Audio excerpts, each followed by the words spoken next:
Welcome to Novel Update. Bagaimana kamu tahu? Tanya Belinda seraya membelakkan matanya. Wajahnya sampai memerah. Selain merasa canggung, dia lebih merasa terkejut. Belinda tidak menyangka bahwa Luther bisa menyebutkannya dengan begitu akurat. Pria ini sampai tahu dia sering sakit kepala, mens tidak lancar, bahkan diare yang sedang dideritanya. Apakah dia benar-benar begitu hebat, atau ini hanya siasat untuk mengelabui mereka semua? Pengobatan tradisional mementingkan 4 hal, yaitu mengamati rona wajah pasien, mendengar suara dan napas pasien, menanyakan gejala pasien, dan memeriksa denyut nadi pasien. Dengan ini, kami sudah bisa mendiagnosis, jelas Luther dengan tidak acuh. Belinda, gimana? Kamu sudah percaya kan? Tanya Bianca sembari tersenyum. Pada saat yang sama, dia juga merasa lega karena sudah melihat kemampuan yang dimiliki Luther. Dia hanya beruntung. Apa yang hebat, seru Belinda yang masih merasa enggan. Tuan Luther, gadis ini memang keras kepala. Tolong jangan tersinggung, kata Bianca dengan nada meminta maaf. Bukan masalah, biar aku obati pasien dulu, sahut Luther yang sama sekali tidak peduli. Kemudian, dia berjalan ke hadapan pria itu. Setelah memeriksa dengan cermat, dia kira-kira sudah memiliki diagnosis. Jelas pria tua ini keracunan, bahkan racun yang menginfeksi tubuhnya bukanlah racun biasa. Untung saja Luther menemukannya dengan cepat sehingga masih terselamatkan. Jika ditunda selama 2 hari lagi, pria tua ini pasti akan mati. Nona Bianca, bantu aku beli 1 set jarum perak, kata Luther. Oke, Bianca sembari isyarat tangan, lalu salah satu pengawalnya langsung mengambil tindakan. Dalam waktu kurang dari 5 menit, pengawal itu sudah kembali dengan membawa 1 jarum perak. Terima kasih, Luther mengangguk lalu membuka pakaian pria tua itu. Luther menjulurkan jari tengahnya dan mengetuk perut pria tua itu untuk memastikan tidak ada yang salah. Sesudahnya, dia baru mengeluarkan jarum perak dan mulai menancapkan satu persatu. Tenaga yang dikerahkannya sangat kecil, tetapi jarum yang dirancapnya sangat akurat. Orang biasa tidak akan bisa merasakan sakit sedikit pun. Teknik jarum yang luar biasa, puji Bianca dalam hati setelah melihatnya. Meskipun tidak menguasai keterampilan medis, dia mengenal beberapa dokter genius dalam negeri yang terkenal. Menurut Bianca, pencapaian teknik jarum pada dokter tua itu masih jauh dari Luther. Teknik jarum ini benar-benar terampil dan akurat. Selain bakat, seorang harus berlatih keras selama bertahun-tahun untuk menguasai teknik jarum seperti ini. Seketika, Bianca menjadi penasaran dengan identitas Luther. Luther menghela napas panjang setelah menancapkan jarum ke-16. Meskipun sudah lama tidak menggunakan jarum perak, dia masih bisa mempraktikkannya dengan lancar. Hei, sudah selesai? Kenapa nggak ada perubahan apa-apa? Tanya Belinda dengan curiga.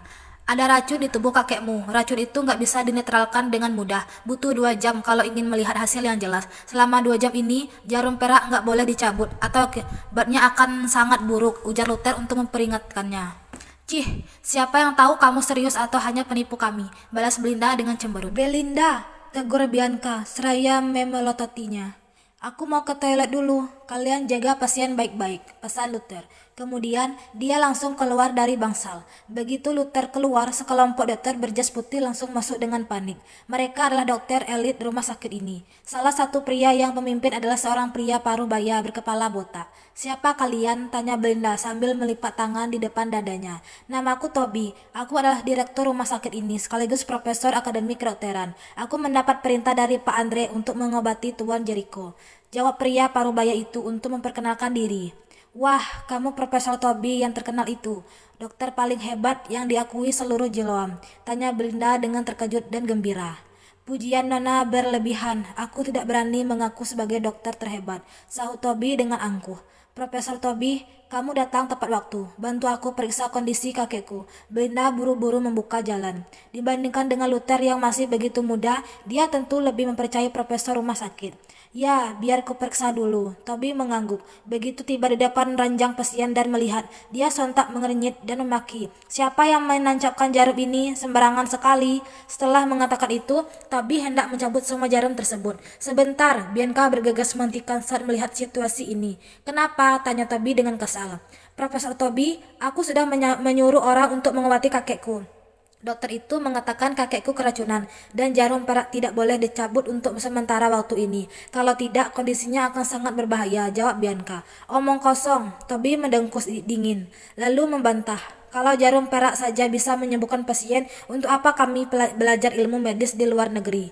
Benar, Belinda turut menyahut. Kak, Luther itu baru berusia 20-an tahun. Memangnya dia bisa sehebat apa? Kamu nggak mungkin mempercayainya kan? Kalau begitu, kenapa dia bisa tahu kamu sakit kepala dan sakit perut? Tanya Bianca balik. Dia hanya mengelabui kita semua, jawab Belinda yang tetap bersikap keras kepala. Nona Bianca, dokter terbaik di Jolam sudah berada di rumah sakit kami. Aku tidak tahu siapa yang kamu undang barusan, tapi menurutku dia hanya berpura-pura hebat. Masa tim profesional rumah sakit kami kalah dengan seorang dokter biasa. Beberapa dokter berbicara untuk membela Toby. Melihat situasi ini, Toby berkata dengan sungguh-sungguh, aku tahu kamu mencemaskan Tuan Jericho, tapi kamu tidak boleh sembarangan mencari dokter. Kalau tidak, situasi pasien akan menjadi sangat berbahaya. Benar, profesional Toby sudah menyelamatkan begitu banyak pasien kritis. Tuan Jericho pasti selamat kalau diobatinya, ujar beberapa dokter yang berada di belakang. Ketika melihat Toby yang begitu percaya diri, keyakinan Bianca pun mulai goyah. Meskipun demikian, dia tetap bersikeras. Sebaiknya kita tunggu Tuan Dokter kembali. Kak, apalagi yang harus ditunggu? Mungkin dia sudah kabur karena ketakutan, timbal Belinda. Nona Bianca, aku sangat sibuk. Aku tidak punya waktu untuk berlama-lama di sini. Biar aku perjelas, kalau terjadi sesuatu pada Tuan Jericho, aku yang akan bertanggung jawab. Toby langsung mencabut semua jarum perak. Begitu jarum perak tersebut dicabut, sesuai itu pun langsung terjadi. Tubuh Jericho yang awalnya tenang tiba-tiba mulai mengejang. Kemudian wajahnya segera menjadi gelap. Mulut dan hidungnya juga terus mengeluarkan darah. Dua mesin yang berada di sisi tempat tidur bahkan mengeluarkan sirene yang nyaring. Kenapa bisa begini? Toby terperanjat melihatnya. Dia tidak menduga akan separah ini. Profesor Toby, apa yang terjadi? Tanya Bianca sambil mengerutkan dahinya. Aneh sekali, dia jelas baik-baik saja barusan. Toby mulai merasa gelisah sekarang. Pak Toby, kondisi pasien kritis. Dia harus segera mendapatkan pertolongan pertama. Teriak seorang dokter dengan panik. Cepat, bersiap-siap untuk pertolongan pertama. Toby tidak berani bertele-tele. Dia segera memerintahkan dokter lain untuk melakukan berbagai tindakan penyelamatan. Dan melakukan berbagai tindakan, kondisi Jericho bukan hanya tidak membaik, bahkan tanda-tanda vitalnya terus menurun dengan tidak terkendali. Toby mulai panik sekarang. Dia harus menyeka keringat di wajahnya. Sepertinya Tuan Jericho tidak bisa diselamatkan lagi, kata Toby dengan ragu. Apa? Kedua bersaudara itu pun terkejut setelah mendengarnya. Thanks for watching.